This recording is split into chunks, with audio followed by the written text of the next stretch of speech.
Hallelujah hallelujah. Thank you lord. Praise you lord. Worship you నాయన. ఈ సమయంలో తండ్రి నీ వాక్యాన్ని వినబోతుండగా దేవా అయా మాతో మాట్లాడండి నేను. నీ యొక్క అభిషేకం మా మీద దయచేసి నేను మా ఆత్మీయ నేత్రాలు తెరిచి నేను ప్రభువా స్తోత్రం తండ్రి. Hallelujah hallelujah. Thank you Lord. సహాయం చేయండి ప్రభువా యేసు నామములో మమ్మల్ని బలపరచమని నజరేయుడైన యేసు నామములో ప్రార్థించి వేడుకుంటున్నాము తండ్రి. Amen amen. Thank you Lord Jesus. ప్రియులారా, ఈరోజు మరి ఎఫెసీ పత్రిక దేవుని యొక్క వాక్యాన్ని మనం ధ్యానం చేసుకుందాం. దయచేసి కాల్స్ ఎవరు చేయకండి. ఇప్పుడు లైవ్ జరుగుతూ ఉంది, లైవ్లో ఉన్నాం కాబట్టి దయచేసి ఇప్పుడు ఎవరు కూడా కాల్స్ చేయొద్దని మనం చేస్తున్నాను. మీరు వాక్యం వినండి, లైవ్లో వాక్యం వినండి. లైవ్ అయిపోయిన తర్వాత మీరు మీ యొక్క ప్రార్థన అవసరాల కోసం ఫోన్ చేయొచ్చు. ఓకే.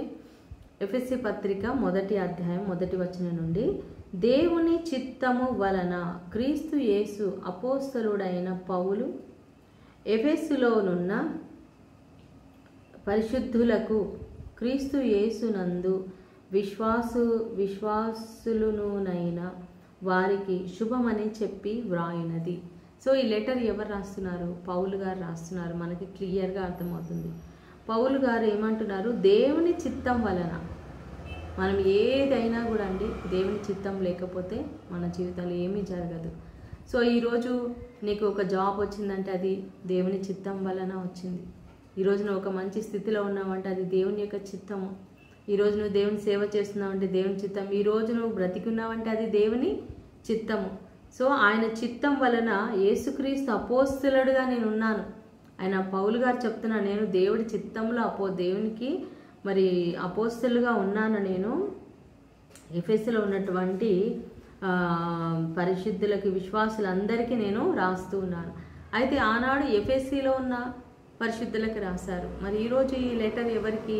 మనకి. ఈరోజు ఎవరైతే చదువుతున్నారో ఈ వాక్యాన్ని చదువుతున్న విశ్వాసులందరికీ ఈ యొక్క వాక్యం చెప్తూ ఉన్నారనమాట. ఏమని చెప్తున్నారంటే, మన తండ్రి అయిన దేవుని నుండి ప్రభువైన యేసుక్రీస్తు నుండి మీకు కృపయు సమాధానమును కలుగునుగాక. తండ్రి అయిన దేవుని నుండి, ప్రభువైన యేసుక్రీస్తు నుండి. సో తండ్రి ఇక్కడ వేరు, కుమారుడు వేరు అని మనకి ఇక్కడ క్లియర్గా చూపిస్తూ ఉన్నారు. దేవుడు ఒక్కడే మనకి, కానీ ఆయన తండ్రిగా ఉన్నారు, కుమారుడిగా ఉన్నారు, పరిశుద్ధాత్మగా ఉన్నారు. అందుకే ఇక్కడ స్పష్టంగా మన తండ్రి అయిన దేవుని నుండి మరి ప్రభు అయిన యేసుక్రీస్తు నుండి కూడా ఏం కలగాలి మనకి? కృపయు. కృప చాలా మనకు అవసరమైనదండి. ఎందుకంటే కృప అంటే అదొక పెద్ద అంటే దాని గురించి చెప్పాలంటే చాలా ఉన్నాయి. మనము చేసిన మంచి పనుల వలన కాదు, మన నీతి వలన కాదు, మన నిజాయితీ వలన కాదు, మనం చేసే ప్రార్థన వలన కూడా కాదండి. కేవలము దేవుడు తన కృప చేత, ఆయన ప్రేమ చేత మనకి ఇచ్చేదే కృప అంటారు. అర్హత లేని వాళ్ళకి అర్హతను కల్పించేదే దేవుని యొక్క కృప అన్నమాట. సో ఆ కృప మీ అందరికీ కలుగునుగాక. ఆమేన్. మనందరికీ దేవుని కృప ఉన్నది. మన ప్రభువైన యేసుక్రీస్తు యొక్క తండ్రియు దేవుడు స్తుతించబడునుగాక. ఆమేన్. హల్లెలూయా. మన ప్రభువైన యేసుక్రీస్తు యొక్క మరి యేసుక్రీస్తు యొక్క తండ్రి దేవుడు, మరి తర్వాత ఆయన దేవుడు స్తుతించబడునుగాక. ప్రభువు తర్వాత తండ్రి అయినటువంటి ఆ యొక్క తండ్రి నామం స్తుతించబడాలని చెప్తున్నారు. ఆయన క్రీస్తునందు పరలోక విషయములో ఆత్మ సంబంధమైన ప్రతి ఆశీర్వాదము మీకు అనుగ్రహించెను అని ఉందండి ఇక్కడ. పాస్ట్ టెన్స్ అంటే అనుగ్రహిస్తాడు కాదు, అనుగ్రహించెను అంటే అయిపోయింది. Already he has given to us. మనల్ని ఆశీర్వదించాడు. ఏమి ఆశీర్వదించాడు? ఏమిచ్చాడు? ఆయన క్రీస్తునందు. ఎవరినందు? క్రీస్తునందు. తండ్రి మనల్ని ఆశీర్వదించాలంటే ప్రతిదీ కూడా క్రీస్తు ద్వారానే. యేసు ప్రభువే మనకు మార్గం తండ్రిని చేరుకోవడానికి, తండ్రితో మాట్లాడడానికి, తండ్రి ఆశీర్వాదాలు పొందుకోవడానికి, కృప పొందుకోవడానికి, క్షమాపణ పొందుకోవడానికి, ఏదైనా కూడా మనకి ఎవరు మార్గం? క్రీస్తు.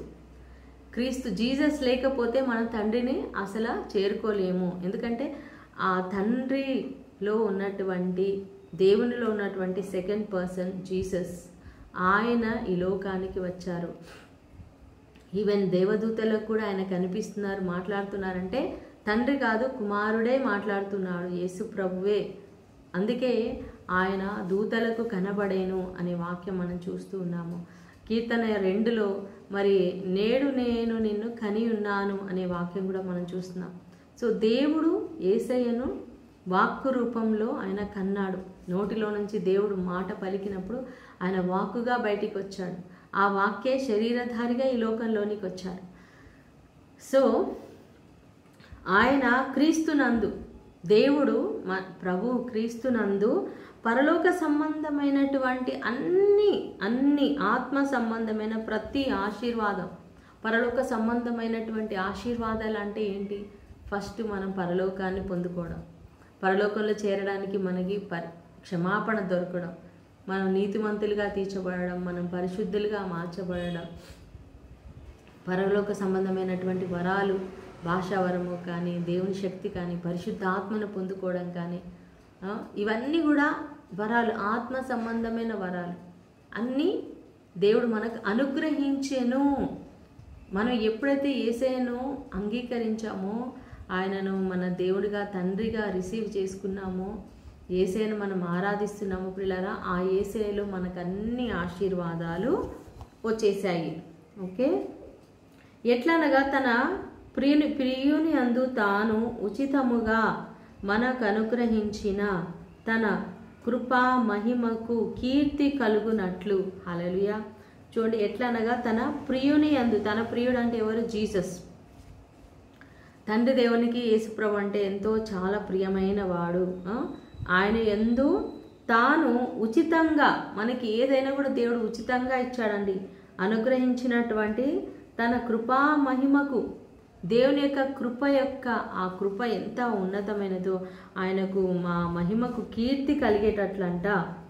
తన చిత్త ప్రకారమైన దయా సంకల్పము చొప్పున, దేవుడు తన చిత్త ప్రకారము, ఆయన ఇష్ట ప్రకారము ఒక సంకల్పం, దయాపూర్వకమైన సంకల్పం ఆయన వారికి సంకల్పించాడు. ఆ సంకల్పం చొప్పున యేసుక్రీస్తు ద్వారా తనకు కుమారులనుగా, ఏంటా దయా సంకల్పము? యేసుక్రీస్తు ద్వారా మనందరినీ కూడా తనకు కుమారులుగా స్వీకరించుటకై మనలను ముందుగా తన కోసము నిర్ణయించుకొనేను. ఆమేన్, హల్లెలూయా. యేసుక్రీస్తు ద్వారా మనల్ని ఆయన కుమారులుగా, కుమార్తెలుగా ఏంటండి నిర్ణయించుకున్నాడంట. స్వీకరించి మనల్ని ముందుగానే, ఈ భూమి పునాదులు ఎప్పుడు నిర్ణయించుకున్నాడు? ఇక్కడ చూస్తున్నాను చూడండి. మనము తన ఎదుట పరిశుద్ధులమును నిర్దోషులమునై ఉండవలెనని జగత్తు పునాది వేయబడక మునుపే ప్రేమ చేత ఆయన క్రీస్తులో మనలను ఏర్పరచుకొనెను. చాలా అద్భుతమైన వాక్యం అండి ఇది. 5వ వచనం, ఎఫెసీ పత్రిక 1వ అధ్యాయము 5వ వచనం అండి. పైన 4వ వచనంలోనేమో ఏమంటున్నాడు? మనల్ని స్వీకరించుటకే ముందుగానే తన కోసం మనల్ని ఏర్పాటు చేసుకున్నాడు, దయా సంకల్పం అంటున్నాడు, తన చిత్త ప్రకారం అంటున్నాడు. అంటే ఇప్పుడు ఈరోజు మనందరం ప్రభుని నమ్మిన బిడ్డలందరూ కూడా, ఆయన రక్షణ పొందిన బిడ్డలందరూ కూడా దేవుని ప్రణాళికలో ఉన్న వాళ్ళము మనం. హల్లెలూయా. ఏదో సడన్గా మనం రాలేదు, సడన్గా దేవునిగా అంగీకరించలేదు. ఈ లోకంలో ఉన్న ప్రతి ఒక్కరు కూడా, అంటే యేసయ్యను నమ్మిన వాళ్ళు, యేసయ్యను దేవుడిగా అంగీకరిస్తున్న వాళ్ళు ఏదో జస్ట్గా అనుకోకుండా వాళ్ళు నమ్మిన వాళ్ళు కాదండి. వాళ్ళు దేవుని ప్రణాళికలో ఉన్నారు, దేవుని సంకల్పంలో ఉన్నారు, దేవుని చిత్తంలో ఉన్నారు. ముందుగానే దేవుడు వాళ్ళని నిర్ణయించాడు. సో మనమంట ఆ దేవుని ఎదుట ఎలా ఉండాలి? ఫస్ట్ నంబర్ 1, పరిశుద్ధులుగా. మనము దేవుని సన్నిధిలో పరిశుద్ధులుగా ఉండాలి. అందుకే ఈ లోకంలో మనం పరిశుద్ధాత్మ ద్వారా పరిశుద్ధపరచబడాలి. హల్లెలూయా. Thank you Jesus. మనం పరిశుద్ధులుగా మనం ఈ లోకంలో జీవించాలి. మన మాట, మన చూపు, మన క్రియలు ఎప్పుడు మనం పరిశుద్ధులుగా మార్చబడతామో మన పాపాలు కడగబడాలి. మరి మనం ఎప్పుడైతే మన పాపాలని దేవుని సన్నిధిలో ఒప్పుకున్నామో ప్రియులారా, అప్పుడు మనల్ని దేవుడు పరిశుద్ధపరుస్తాడు. మరి రోజు రోజు ఏదో ఒక చిన్న తప్పులు పాపాలు చేస్తూనే ఉన్నాము కదా. చిన్నదైనా పాపమే, పెద్దదైనా పాపమే. సో ప్రతిరోజు కూడా మనం దేవుని సన్నిధిలో ఆయన రక్తముతో మనల్ని కడగమని అడగాలన్నమాట. ఆయన ఎదుట మనం పరిశుద్ధులముగా, నిర్దోషులముగా, దోషులం ఒకప్పుడు మనం దోషులమే, కానీ యేసు రక్తము ద్వారా మనం నిర్దోషులముగా, ఏ పాపము లేకుండా, ఏ దోషము లేకుండా మనం తీర్చబడుతున్నాం. ఉండడానికంట, నిర్దోషులంగా ఉండడానికి జగత్తు పునాది, జగత్తు అంటే ఈ జగం, భూమి, ఆకాశము, విశ్వము, సూర్యచంద్ర నక్షత్రాలు, ఇవన్నీ కూడా ఈ విశ్వంలో కనిపించేవంతా కూడా జగత్తు అంటారు కదా, మొత్తం హోల్ లోకాలు. ఈ జగత్తుకి పునాది, అసలు పునాది వేయక ముందే, అసలు ఏమి సృష్టించక ముందే దేవుడు నిన్ను నన్ను ఏర్పాటు చేసుకున్నాడు. హల్లెలూయా, థ్యాంక్ యూ జీసస్. దాని గురించి నిజంగా మనం ఈరోజు దేవుని స్తుతించాలి. దేవుడు మనల్ని ఎప్పుడో ఏర్పాటు కొన్ని కోట్ల సంవత్సరాల క్రితమే నిన్ను నన్ను ఆయన ఏర్పాటు చేసుకున్నాడు. ఎలా చేసుకున్నాడండి? జగత్తు పునాది వేయబడక ముందే ప్రేమ చేతంట ఆయన క్రీస్తులో మనలను ఏర్పరచుకొనేను. క్రీస్తులో, మనం క్రీస్తులో ఉన్నాం, ఇప్పుడు కాదండి, ఎప్పుడో ఉన్నాం మనం. హల్లెలూయా, థ్యాంక్ యూ జీసస్. దేవుని కృపా మహదైశ్వర్యమును బట్టి ఆ ప్రియుని యందు ఆయన రక్తము వలన మనకు విమోచనము, అనగా మన అపరాధములకు క్షమాపణ మనకు కలిగి ఉన్నది. ఆమేన్. అదనమాట విషయం. సో దేవుని యొక్క కృపా మహిమైశ్వర్యమును బట్టి మరి ఆ ప్రియుని అందంటే యేసు ప్రభు ద్వారా, ఆయన రక్తము ద్వారా మనకేం కలిగిందండి? దేవుడు మనకేమిచ్చాడు? విమోచన ఇచ్చాడు. మన అపరాధముల నుండి మనకు విడుదలను, క్షమాపణను ఇచ్చాడు. సో కాలము సంపూర్ణమైనప్పుడు జరగవలసిన ఏర్పాటును బట్టి ఆయన తన దయా సంకల్పము చొప్పున తన చిత్తమును గూర్చిన మర్మమును మనకు తెలియచేసి, అంటే యేసు ప్రభు ఈ లోకానికి రావడం అనేది ఒక పెద్ద మర్మం అండి. ఆయన ఎప్పుడు వచ్చాడు? కాలం సంపూర్ణమైనప్పుడు. అంటే ఒక టైం దేవుడు పెట్టుకున్నాడు. ఇప్పుడు చూడండి, మనం సపోజ్ ఒక చెట్టుకి పండ్లు వచ్చాయనుకోండి, కాయలు రాగానే మనం కోసేస్తామా? కోయం. అది దానికి టైం రావాలి. అది కొంచెం, ఇప్పుడు సీతాఫలం తీసుకోండి, ఇది సీతాఫలం సీజన్ కదా. మా ఇంటి ముందు కూడా మాకు చెట్టు ఉంది, సీతాఫలం చెట్టు, డాడీ పెట్టారు. అయితే ఆ చెట్టుకి కాయలు వచ్చాయి. కాయలు వచ్చిన వెంటనే మన చిన్న చిన్న పిందెలు ఉంటాయి, కోసేస్తామా? కోయం. కోస్తే అవి పండవు. అవి ఎప్పుడు కోస్తాము అంటే, అవి చక్కగా కొంచెం కాయ మంచిగా తయారై కళ్ళు తెరిచినప్పుడు, అప్పుడు అది కరెక్ట్గా పండడానికి రెడీగా ఉంది. కోసి మనం పెడితే ఒక 1-2 డేస్లో పండుతుంది, చక్కగా మనం తినొచ్చు. అలాగే ఒక చేను అయినా కూడా అది టైం రావాలి, పరిపక్వం అవ్వాలి, పక్వం కావాలి. ఆ యొక్క పంట రెడీ అయినప్పుడు దాని పంటను కోస్తారు. అలాగే టైం వచ్చినప్పుడు, కాలం సంపూర్ణమైనప్పుడు, ఎప్పుడు యేసుప్రభు ఈ లోకానికి రావాలా అనేది దేవుడు time నిర్ణయించాడు.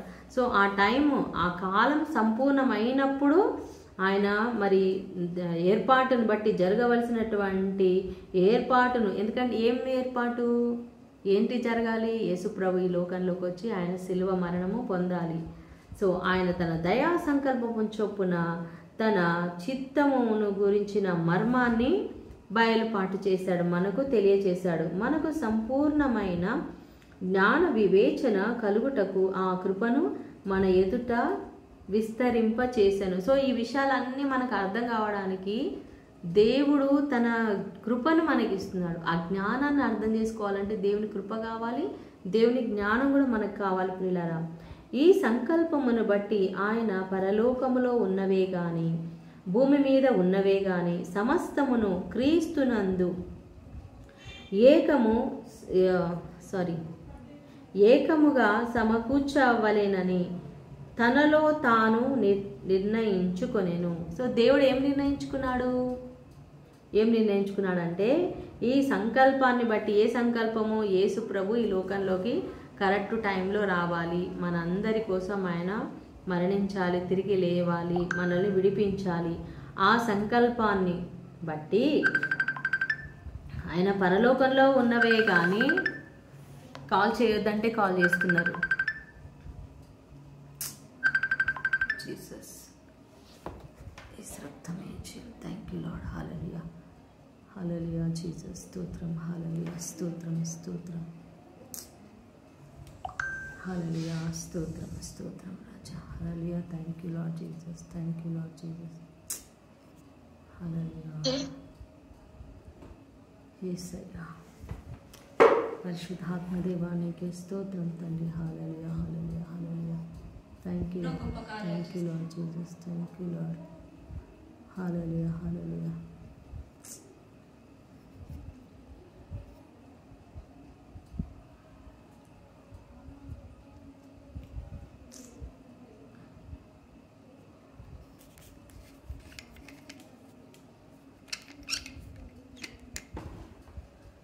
Hallelujah, hallelujah, Jesus, Jesus, Jesus, Jesus, Jesus, Jesus, Jesus, Jesus, Jesus, Jesus, hallelujah, hallelujah, hallelujah.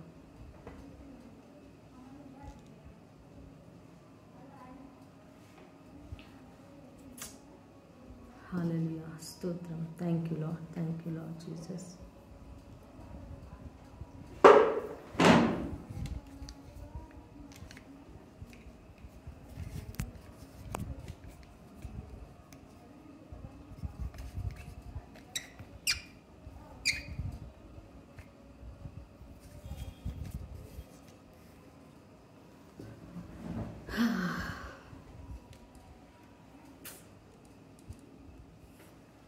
స్తోత్రం. Hallelujah hallelujah. Thank you Lord. దయచేసి కాల్ చేయకండి my dear brothers and sisters. When I'm giving live please don't call me. Okay, if you call I will block your number. Okay, thank you.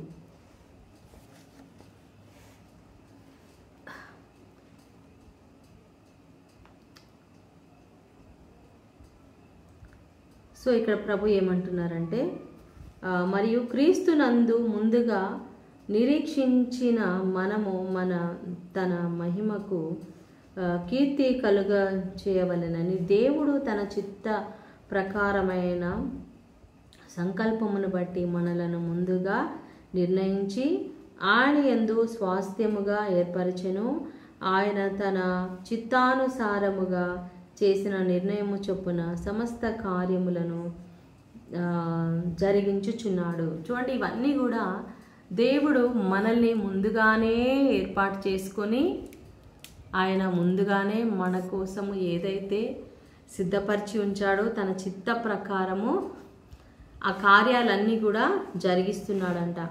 అయితే దేవుడు మనల్ని స్వాస్థ్యముగా ఎన్నుకున్నాడంట. మనం ఆయన స్వాస్థ్యము, మనం ఆయన ఆస్తిగా ఉన్నామన్నమాట. సో మీరును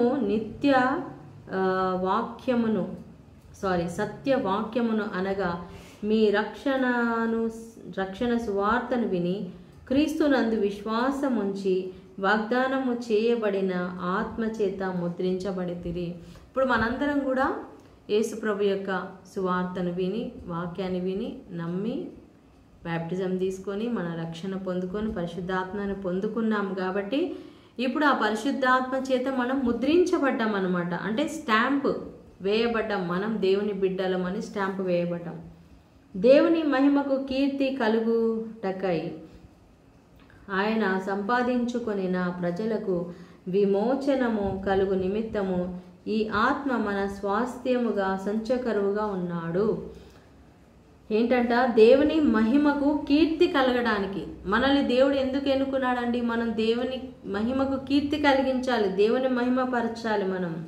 ఓకే, ఆయన సంపాదించుకొనినటువంటి ప్రజలకు విమోచనము కలుగు నిమిత్తం. మనకి దేవుడు విమోచన ఇవ్వడానికి సిద్ధంగా ఉన్నాడు. ఆ ఆత్మ చేత దేవుడు మనల్ని ముద్రించాడు. ఈ హేతువు చేత ప్రభువైన యేసునందలి మీ విశ్వాసమును గూర్చియు పరిశుద్ధులందరి ఎదుట మీరు చూపుచున్న విశ్వాసమును గూర్చియు నేను వినినప్పటి నుండి మీ విషయమై మానక దేవునికి కృతజ్ఞతాస్తుతులు చెల్లించుచున్నాను. సో పౌలు గారు ఈ లెటర్ రాస్తున్నారు ఎఫెసీ సంఘానికి. ఆయన ఏమంటున్నారు? మీరు ఎప్పుడైతే ఈ విశ్వాసంలో నిలబడుతున్నారో, అందరినీ ప్రేమిస్తున్నారు, మీరు దేవునిలో మరి చక్కగా ఉన్నారనే విషయాన్ని నేను విన్నప్పుడు మిమ్మల్ని గురించి నేను చాలా సంతోషిస్తున్నాను. మీ విశ్వాసాన్ని చూసి నేను చాలా సంతోషిస్తున్నాను, దేవునికి స్తుతులు చెల్లిస్తున్నాను. మరియు మీ మనోనేత్రములు వెలిగింపబడినందున ఆయన మిమ్మును పిలిచిన పిలుపు వల్లనైన నిరీక్షణ ఎట్టిదో, పరిశుద్ధులలో ఆయన స్వాస్థ్యం యొక్క మహిమైశ్వర్యం ఎట్టిదో. సో ఇక్కడ ప్రభు మనల్ని మన మనోనేత్రాలను తెరిచాడు. అంటే ఒకప్పుడు మనం అంధకారంలో ఉన్నాము, చీకటిలో ఉన్నాము, మన మనోనేత్రాలు మూసివేయబడి ఉన్నాయి. కానీ ఎప్పుడైతే దేవుడు మన మనోనేత్రాలు వెలిగించాడో మనం దేవుని మార్గంలోకి వచ్చాము, దేవుని అనుసరిస్తున్నాము, దేవుని ప్రేమిస్తున్నాం. లేకపోతే లోకాన్ని ప్రేమించేవాళ్ళం, లోకంలో ఉండేవాళ్ళం. కానీ దేవుడు మనల్ని వెలిగించాడు. ఈ ఆ లోక ఆకర్షణ నుంచి మనల్ని విడిపించి మనల్ని పరిశుద్ధులుగా తయారు చేశాడు. ఆయన మిమ్మల్ని పిలిచాడు. సో మిమ్మల్ని పిలిచినటువంటి ఆ పిలుపు ఎలా ఉందో, ఆ నిరీక్షణ ఎలా ఉందో, పరిశుద్ధులలో ఆయన యొక్క స్వాస్థ్యం ఎలా ఉందో, ఆయన మహిమ ఎలాంటిదో, ఆయన క్రీస్తునందు వినియోగించినటువంటి ఆ బలము ఎలా ఉంటుందో, విశ్వసించు మన యందు ఆయన చూపుచున్న తన శక్తి యొక్క అపరిమితమైన మహాత్యం ఎట్టిదో మీరు తెలుసుకొనవాలేనని నేను కోరుచున్నాను. దేవుని శక్తి తెలుసుకోవాలి, ఆయన బలం తెలుసుకోవాలి, ఆయన మహిమ తెలుసుకోవాలి, ఆయన కృప తెలుసుకోవాలి. సో ఇవన్నీ మీరు తెలుసుకోవాలని నేను కోరుతున్నాను. మన ప్రభువైన యేసుక్రీస్తు యొక్క దేవుడైన మహిమ స్వరూపియగు తండ్రి తన్ను తెలిసి కొనుట యందు మీకు జ్ఞానమును ప్రత్యక్షతను గల మనస్సు అనుగ్రహించున్నట్లు నేను నా ప్రార్థనల యందు మిమ్మల్ని గూర్చి విజ్ఞాపన చేస్తున్నాను. పౌలు గారు ఎఫెసీ సంఘం కోసం ప్రార్థన చేస్తున్నారు. ఏమని ప్రార్థన చేస్తున్నారు? మీకు మంచి ఇల్లు కావాలి, మీకు బాగా జాబులు రావాలి, మీకు డబ్బు కావాలి, మీకు మంచి ఆరోగ్యం, వీటి కోసం చేస్తున్నాడా?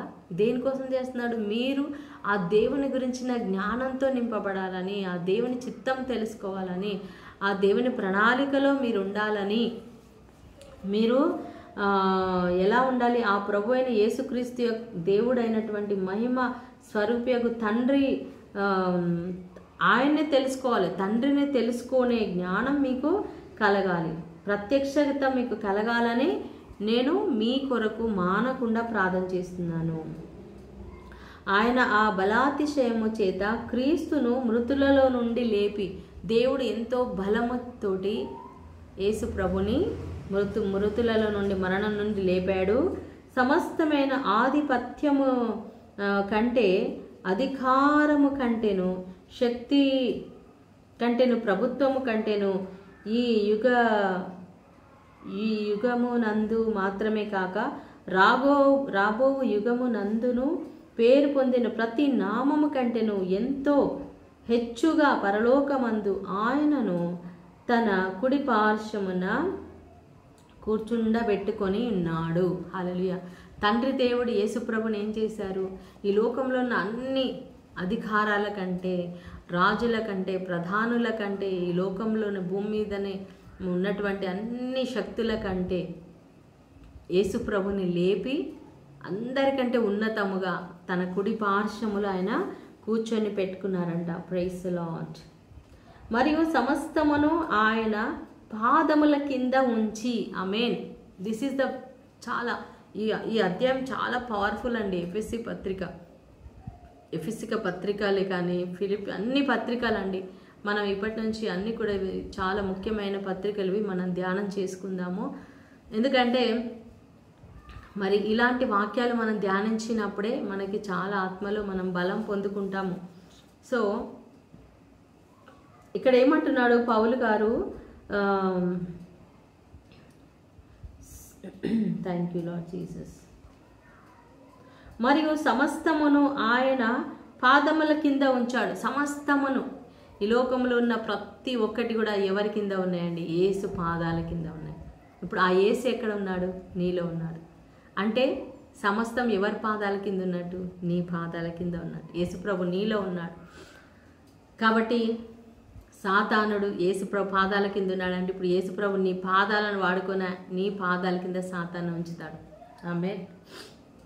అన్నిటినీ కూడా నీ పాదాల కిందికి ఆయన తీసుకొని వస్తాడు. ఆమేన్. హల్లెలూయా. సమస్తము పైన ఆయనను సంఘమునకు శిరస్సుగా నియమించెను. సమస్తానికి పైన సంఘానికి శిరస్సు ఎవరండి? యేసు ప్రభు. ఓకే. ఆ సంఘము ఆయన శరీరము సమస్తమును పూర్తిగా నింపుచున్న దాని సంపూర్ణత అయి ఉన్నది. ఇప్పుడు క్రీస్తు శిరస్సు అయి ఉన్నాడంటే సంఘానికి, సంఘము బాడీ, ఈ శరీరం ఏమో సంఘము, శిరస్సు ఏమో క్రీస్తు. ఇప్పుడు క్రీస్తు పాదాల కింద ఉంచాడు అంటే ఇప్పుడు తల శరీరం రెండు కలిసి ఉన్నాయి. సో పాదాల కింద అన్నిటినీ ఉంచాడంటే ఎవరి కింద ఉంచాడు? సంఘం పాదాల కింద సమస్తాన్ని ఉంచాడు. అంటే నీ పాదాల కింద, సంఘము అనగా నీవే. యేసు నామములో ప్రతిదీ కూడా దురాత్మ శక్తులు నీ పాదాల కింద ఉన్నాయి. సాతాను శక్తులు నీ పాదాల కింద ఉన్నాయి. ఎందుకంటే యేసు ప్రభు నీకు శిరస్సుగా ఉన్నాడు. ఆయన నీ శిరస్సు, సంఘానికి శిరస్సు ఎవరు? సంఘం అంటే మనమే, మనము ఆ శరీరంలో ఒక భాగం. కాబట్టి మన శిరస్సు యేసు. యేసు ప్రభు మన శిరస్సుగా ఉన్నాడు, మన జ్ఞానంగా ఉన్నాడు, మన రక్షకుడిగా ఉన్నాడు, మనల్ని నడిపించే నాయకుడిగా ఉన్నాడు. కాబట్టి మన పాదాల కింద అన్నిటినీ ఆయన పెట్టాడు. ఏది కూడా మనకు ఏ హాని చేయదు. యేసు నామం అన్ని నామముల కంటే ఉన్నతమైన నామం యేసు నామం మనకుంది. ఆ నామమే మనకు రక్షణగా ఉంది, కోటగా ఉంది, నడిపిస్తుంది. కాబట్టి పిల్లల దేని గురించి భయపడద్దు. మరణం యేసే పాదాల కింద ఉంది అంటే మన పాదాల కిందికి వచ్చేసింది. ఇప్పుడు వ్యాధులు మన పాదాల కిందికి వచ్చేసినాయి, శాపాలు మన పాదాల కిందికి వచ్చేసాయి. ప్రతి ఒక్కటి కూడా మన పాదాల కింద యేసు ప్రభు తీసుకొచ్చాడు. అలా ఎందుకంటే క్రీస్తు మన శిరస్సు అయి ఉన్నాడు. ఆమేన్. ఈ యొక్క ఎఫెసీ పత్రిక 1వ అధ్యాయాన్ని మీరు మరలా ఒకసారి ధ్యానించండి ప్రియులారా. దేవుడి వాక్యం దీవించును గాక. ఎంతో అద్భుతమైనటువంటి లోతైనటువంటి వాక్యాలు ఇవి. అందుకే చాలా డిస్టర్బెన్స్, సాతాను ఆటంకాలు ఇచ్చాడు. అయినా కూడా దేవుడు మనకు విజయం ఇచ్చాడు. ఆమేన్. ప్రార్థన చేసుకుందాం. మహాగరుడ, పరిశుద్ధుడ, మా ప్రియ పరలోక తండ్రి, నీ పరిశుద్ధ నామానికి మహిమ కలుగును గాక. ప్రభా, ఇదిగోనైనా ఎఫెసీ పత్రిక 1వ అధ్యాయాన్ని ధ్యానించడానికి మాకు సహాయం చేసినందుకు వందనాలు తండ్రి. ఈ వాక్యం ద్వారా ప్రతి ఒక్కరిని బలపరచండి. పరలోక సంబంధమైన ఆశీర్వాదాలు మీరు మాకు దయచేసినందుకు స్తోత్రం. సమస్తం నీ పాదాల కింద ఉంది అయా, మీరు మా పాదాల కింద ఉంచినందుకు స్తోత్రం. తండ్రిని తెలుసుకునే జ్ఞానం మాకు దయచేయండి అయినా. నిత్య ప్రణాళికలో జగత్తు పునాది వేయకముందే మమ్మల్ని నీ ప్రణాళికలో ఉంచావునైనా నీకు స్తోత్రం. అయా ప్రణాళికలు మమ్మల్ని ఉంచినందుకు స్తోత్రం చెల్లిస్తూ మీలో ఆనందించే కృపను మాకు దయచేయమని, మీ జ్ఞానాన్ని మాకు దయచేయమని నాయన మీకే మహిమ ఘనత ఆరాధన చెల్లిస్తూ యేసు పరిశుద్ధ నామంలో ప్రార్థించి పెట్టుకుంటున్నాం తండ్రి. Amen, amen, amen. దేవుడు మీ అందరి దీవించును గాక. God bless you. Shalom. Good night.